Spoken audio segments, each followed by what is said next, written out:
But I happened to hear a clip that I wanted to play because I think this just is probably one of the most irritating things that I've heard in a while, and it comes to us from Fox News.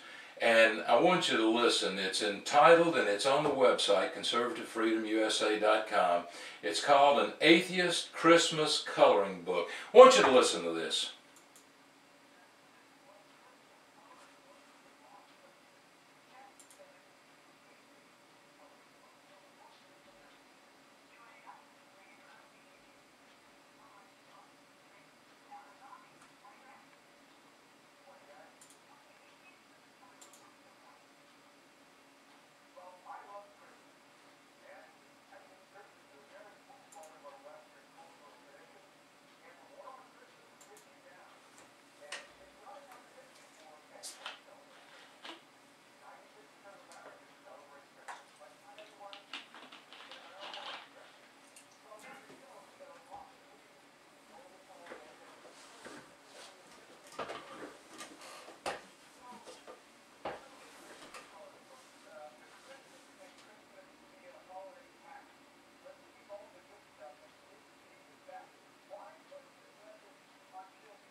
Wow, did you hear that?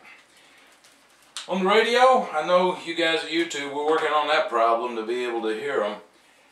He wanted to just give Jesus back. Wanted to give Jesus back. A coloring book. We're going to be talking a lot about some of these real leftist organizations. I don't think this guy was a leftist organization. I think he was pretty much just an idiot. But the leftist organization, and our favorite friend, as Beck calls him, Spooky Dude. Spooky Dude, through a couple of their organizations, are infiltrating our churches.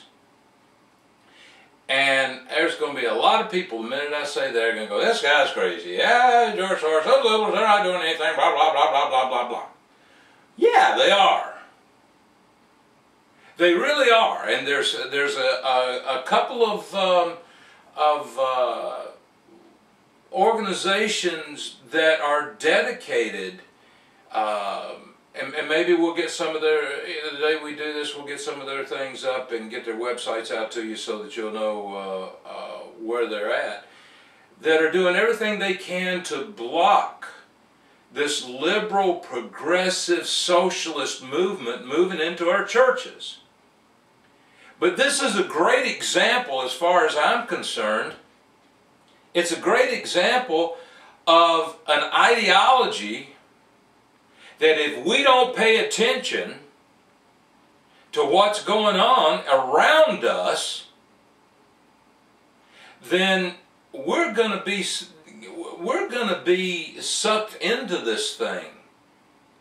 And what is it about that we don't understand?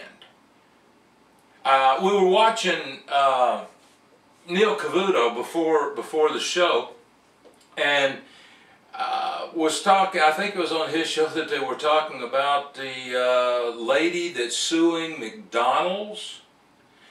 And he had a dietitian on there. She's suing it because the lady's suing McDonald's because Happy Meal toys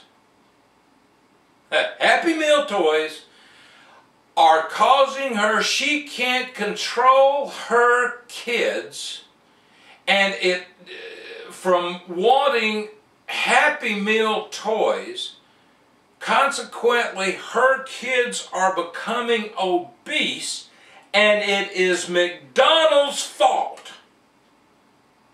Exactly what universe does this chick live in anyway? I mean, there is a real good answer for a whiny kid that wants to go to McDonald's and you want him to eat something else. No! No is the answer. Hello? No, kid, you're not getting a Happy Meal today. You've had Happy Meals for the last 27 days, 3 times a day. You're not getting any more Happy Meals. What happened to that? Oh, it's just like I watched Super Nanny. I watch Super Nanny. Can't believe it, I do. The Super Nanny's good now. She's not particularly what you might say hot, but she's really good. And I have the greatest granddaughter in the world, and I'm around her a lot, and I love her. And when we tell her no, my daughter and my daughter-in-law are teaching her sign language as we do, as they tell her something, so that she'll understand signing. And you know, they got the sign for no, and where most kids throw a fit when Maggie's told no, she'll sign no back at you and then screw that mouth up and stomp off, and that's her talking back about it. That's great. Absolutely great. But you got to tell a kid no sometime. But when I was watching Super Nanny, I found out why this lady, I can understand why this lady is suing McDonald's. They had a lady on there who, she was all cutesy and her husband was nice, and they had these boys that, I'm going to tell you, you know, God gave them those children so death wouldn't be such a disappointment. Man, I'm going to tell you what, these kids did everything in the world and listened to nothing. But they'd listen when Super Nanny got through with them. And she at first wouldn't do anything because she didn't want to upset the kid. I got to tell you what, when I was growing up, my mother did not want to upset me either. When I did something that I shouldn't, or when I gave an attitude, she didn't upset me. She burned my butt up. Of course, now in school they give out the number to social services and you can't do that. And she was most concerned about sitting down with Super Nanny and having that sit down to say, hey, here's after my day of observation. See, I really do know this show. I can't believe it. After my day of observation, you know, you've got to discipline these kids, and you've got to become more assertive with them. And she was scared because she didn't want to do anything. And it took her a while.